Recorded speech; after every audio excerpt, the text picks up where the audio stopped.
Hello, everyone. Thanks for watching. I'm David Hopper, Austin Bureau Chief of 360degreesound.com, where we bring you music from all angles. The 2026 South by Southwest Music Festival is upon us, taking place March 12th to 18th in Austin, Texas. We'll be bringing you exclusive interviews with artists as part of our South by Southwest Artist Spotlight series. Today, I'm joined by singer-songwriter Will Perkins. Will is the lead singer of the Australian indie rock band Radium Dolls.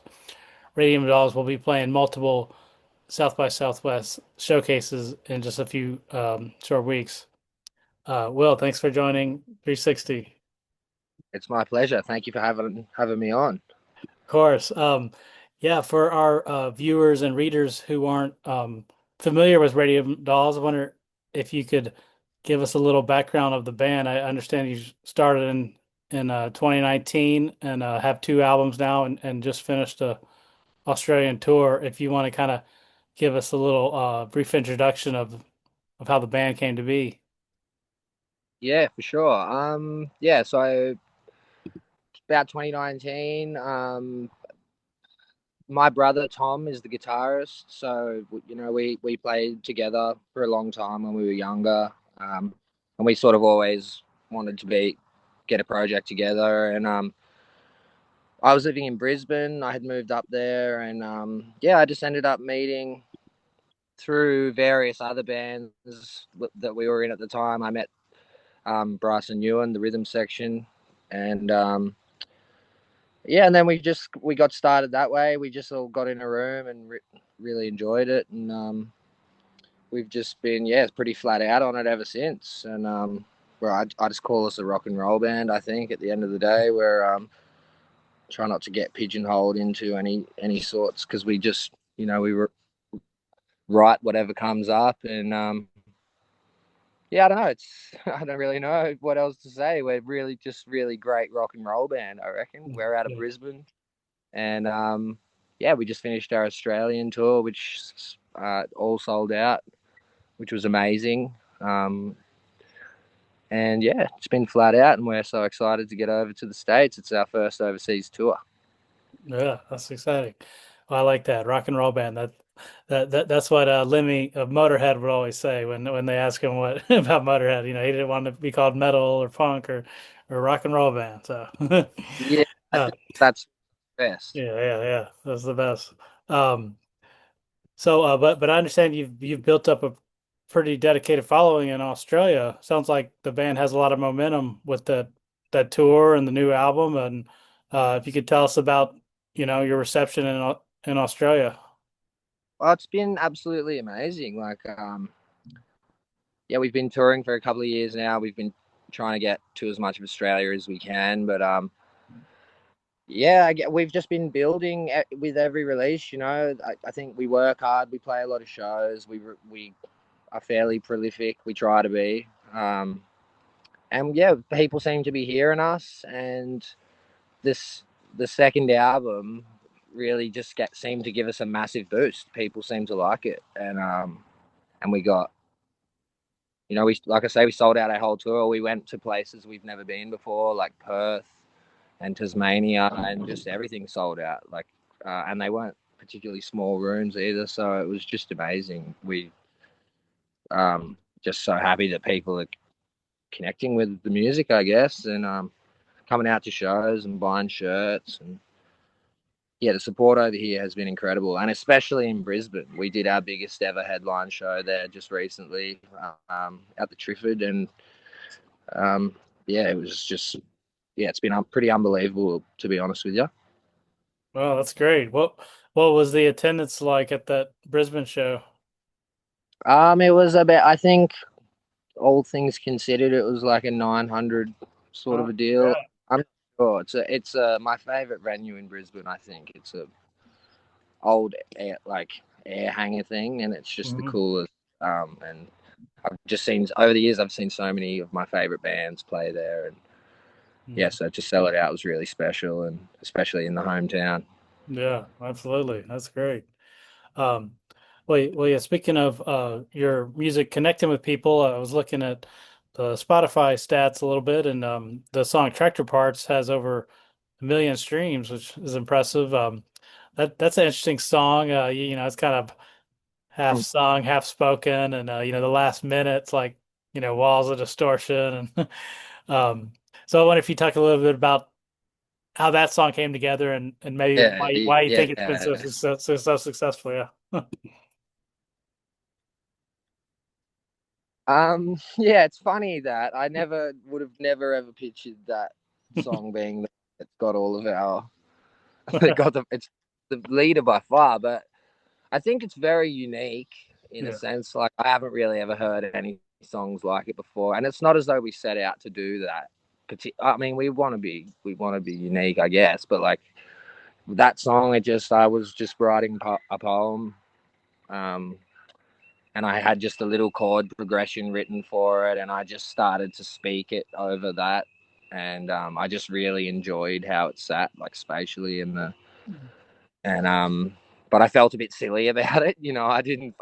Um, I was a little bit hesitant to show it to anybody, but I ended up showing it to Tom, my brother, and he was like, "Oh, this is awesome, man. Give me a sec." And 5 minutes later, he sent me back a recording of him playing that incredible lick that's in it, which is, I think that's another part of why it's done well, is because that guitar in it is like, it's almost, it's got another dimension to it or something. It's just Tom playing it by himself, and I think it's a beautiful little riff. And I don't know. I couldn't tell you exactly why people like that one the most, but yeah, I like that they do. Yeah.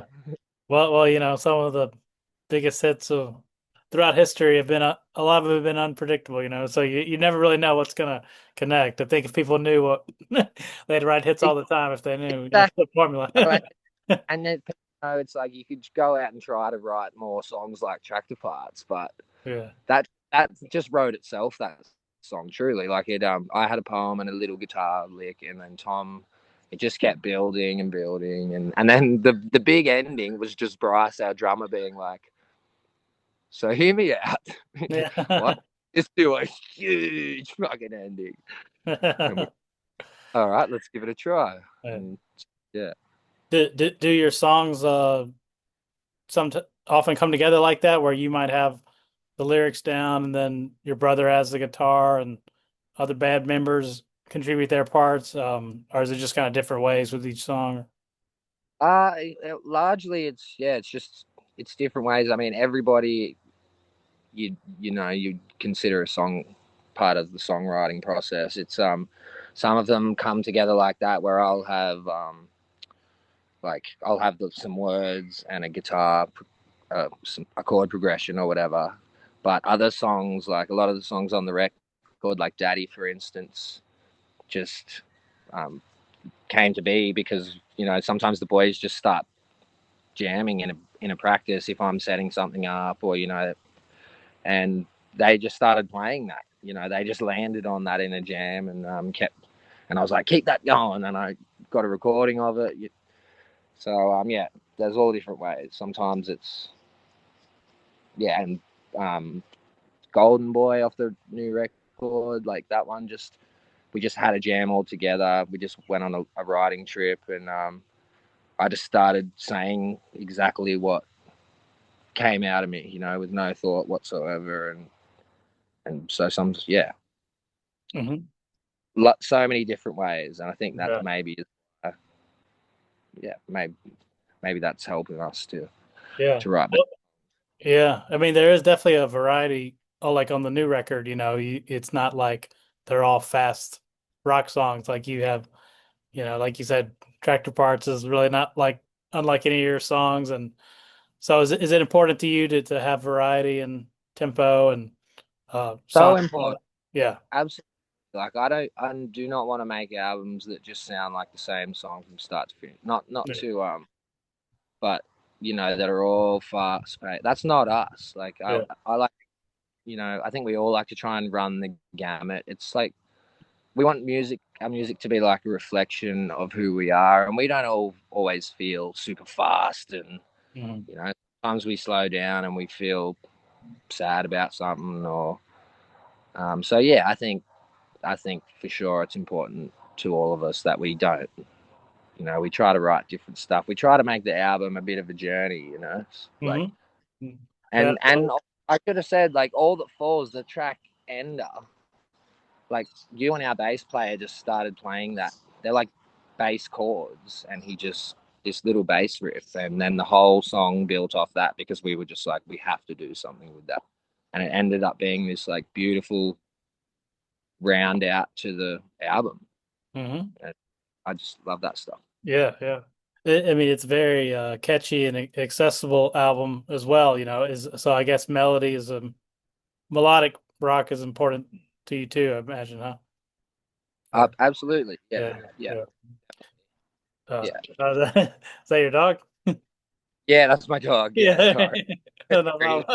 Not Hey there. here. Oh, it's a Rottweiler or Labrador? No, Oh, he's an Australian Kelpie cross okay. Staffordshire. Yeah. So he's Yeah. yeah. My brother has a Australian cattle dog. So, Oh yeah, yeah, yeah. is it the blue and Oh spotted yeah, yeah, pup? they kind of push, yeah. Yeah. They're Yeah, that, very busy dogs. They always want a task, Yeah. Just how they're yeah. Oh, bred, yeah. Yeah. Well, they were bred exactly. They That's were what they're bred to bred for, yeah. So yeah. that. So yeah, Yeah. Uh, yeah, this will be the band's first time in the United States, first time at South by Southwest. You know, uh, I'm sure that's really exciting for the it band. is. What do you kind of hope to get out of your South by Southwest experience, and what do you hope to show American audiences? Oh look, I mean, we yeah, we hope to enjoy ourselves, and we hope that we we would love to bring our music to America, and and try and win over new audiences. That's really exciting because that's what we kind of set out to do at every show. We don't really want to leave you guessing. You might not like it, but yeah, I don't know. So I guess we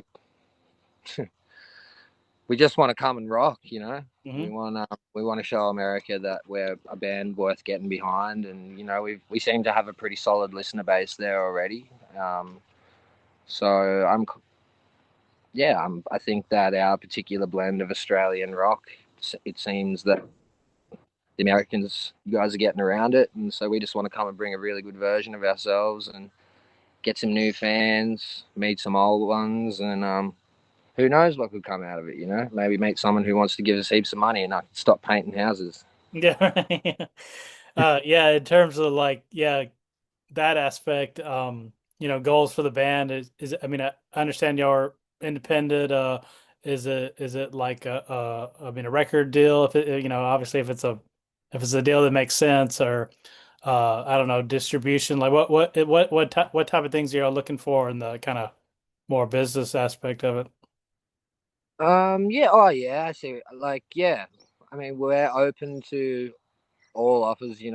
We've kept it sort of pretty independent up until now, just because that felt like we were managing it and stuff. It didn't seem like we needed any extra help, but nowadays things are getting a lot busier, and yeah, keen to network with anyone who wants to put us on over there, and deals, record deals and stuff.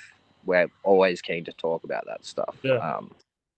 and we don't want to get ahead of ourselves, and um, we got to come do a good job, and then we're keen to just figure out how we can spend more time over there and just keep raising the ceiling.